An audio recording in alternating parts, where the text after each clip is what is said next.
They were smart and sophisticated, with an air of independence about them, and so casual about their looks and clothes and manners as to be almost slapdash.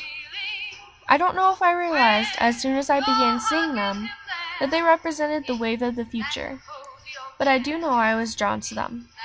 I shared their restlessness, understood their determination to free themselves of the Victorian shackles of the pre-World War I era and find out for themselves what life was all about. Flappers, igniting a change in fashion and feminine lifestyles. In the exciting period of the roaring 1920s, women called flappers lived uniquely and scandalously, as they ignited a change in lifestyles and fashion, due to the recent freedoms granted to them. But, you ask, what is a flapper? Beads, feathers, freedom, and sensuality. These helped embellish the typical flapper. They dressed with more revealing clothes, flowing freely and adorned with embellishments. They were unusually and scandalously laid back, sensual, flirtatious, and free-spirited. Russell L. Johnson of the University of Otago described the flappers of the 1920s accurately in a report. He said, "Historians of the 1920s have described a new woman who emerged in the decade, politically active, working for wages, and more frank about their sexuality. Younger women in particular marked the course that most women in the decade followed to one degree or another." Still, many people wonder what the significance is of flappers. To know that, we must rewind in time to the early 1900s.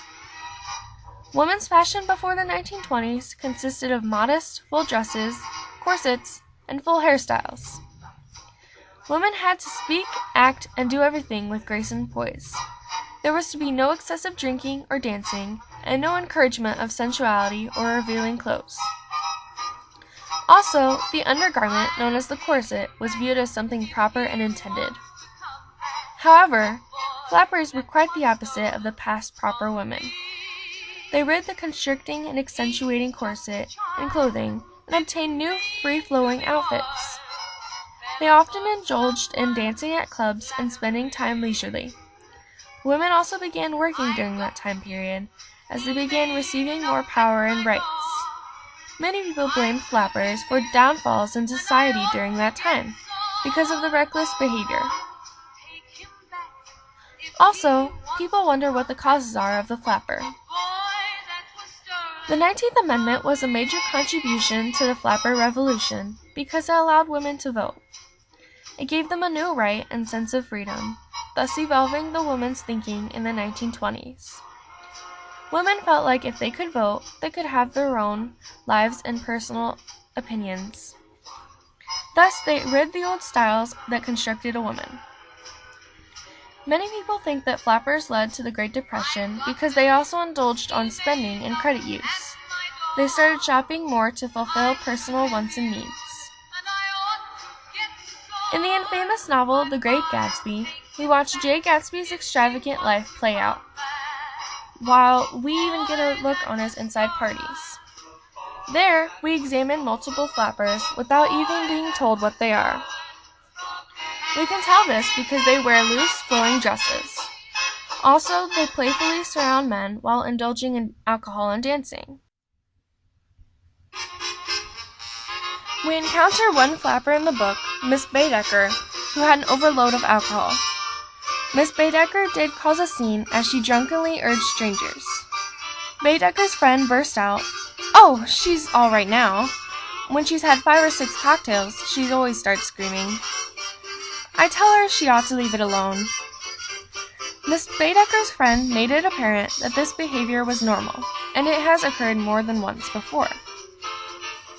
We understand that Miss Baedeker wasn't afraid of how others viewed her as she lived freely. A character that could have been considered a flapper was Jordan Baker, a woman the main character Nick fell in love with. She was very strong-willed, especially when being involved in a dispute with Nick over whether or not she was a bad driver. When Nick exclaimed, "You're a rotten driver. Either you ought to be more careful or you oughtn't to drive at all," Jordan later retorted that, "They'll keep out of my way. It takes 2 to make an accident." Jordan could easily be viewed as a good, independent, and strong woman, or a dumb, strong-willed, and stubborn girl. Our final interaction with Jordan is when Nick ran into her 2 years after Gatsby's death.